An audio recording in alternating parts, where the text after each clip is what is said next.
Oh, thank you, thank you. All right. What a crowd, what a crowd. All right, welcome to the show. All right, yeah. Okay.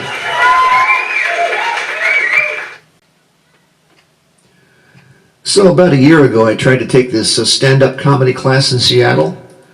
The class is on Tuesday nights.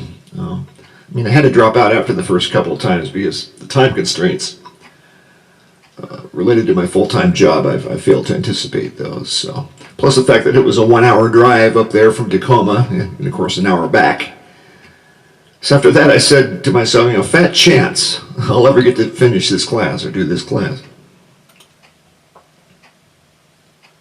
But then some weird, improbable events took place that enabled me to take the class.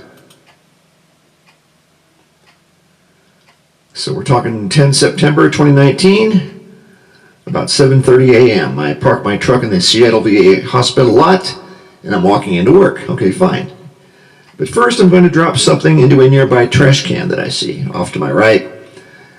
And on the way to this trash can is a thin layer of mud that is about the same color as the lot pavement.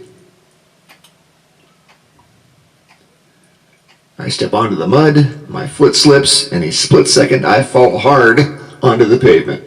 And the first thing out of my mouth is, "God damn it." And I said it a second time. I wanted to go on record with a "God damn it." And so a nice lady appears and asks how I am. Another nice lady appears, "Can you get up?" And out of the corner of my eye, I see a hippie-looking dude driving an old car. He's like an Uber ambulance. So he's kind of stopped and is checking on me along with the ladies. So I'm able to get up slowly on my own. My back doesn't hurt, but it just feels like super stiff. So I begin to slowly walk into work. They go about their business. I say thank you very much, and then off they went. And when I finally make it up to my third floor workplace, they tell me to go to employee health and get checked out.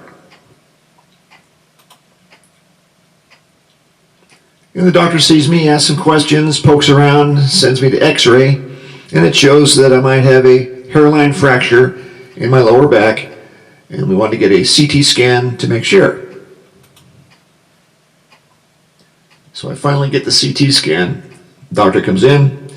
He says, "You have a 10% compression fracture of your L3 spine. It's a minor, stable fracture." So what's the treatment, Doc? "We need to wear a back brace." "How long?" 4 to 6 weeks. So I pick up the brace at the brace shop the next morning. And just a couple of days into this experience, I decide that a minor fracture is a fracture that somebody else has. When it's my body, it doesn't feel so minor. For starters, there is no bending forward at the waist for anything. Okay, forget it.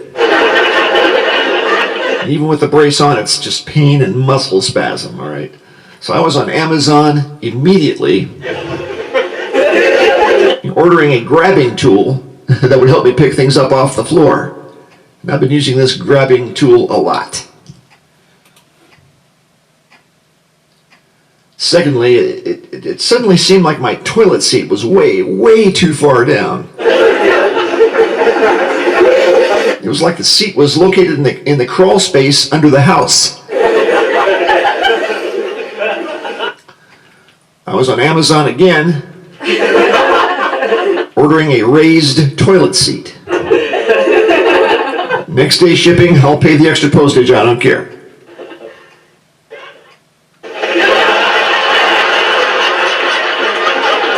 So the seat arrived and I set it up and it was beautiful. And I felt like Trump perched in his golden bathroom at Mar-a-Lago. And the seat is so beautiful, in fact, that even after my back is better, and the brace is off, I'm keeping the seat.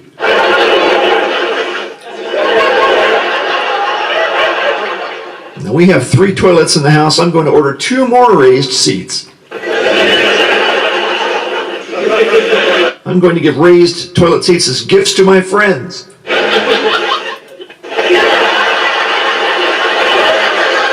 But to make a long story short, with the brace on, I'm totally useless at my job. And I had a lot of sick leave saved up, so I've been at home wearing the brace for these 6 weeks.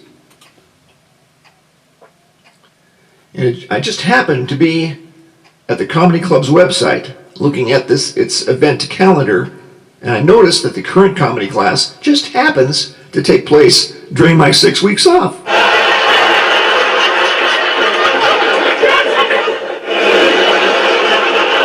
So for graduation, we stage a comedy show. So for the show, I'll be telling this story about the fall, the fracture, the brace, and the raised toilet seats.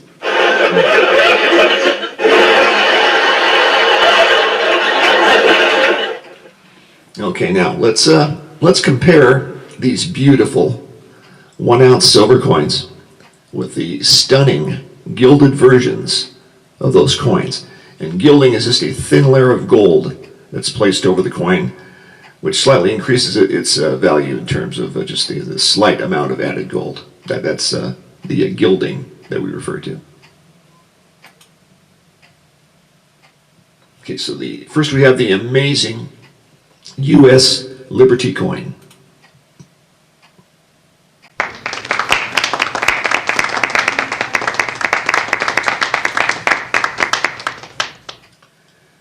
Next, the majestic Canadian maple leaf.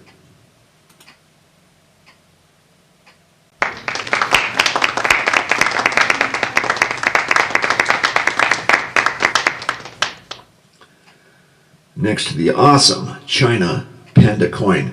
And just look at the light to bounce off this gilded version of the coin. Look at the way the light shines from it.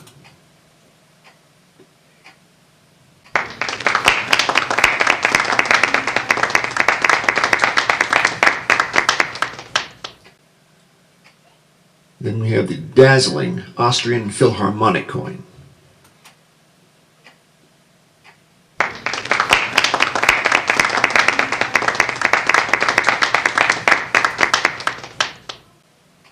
And last and certainly not least, the Aussie kangaroo coin.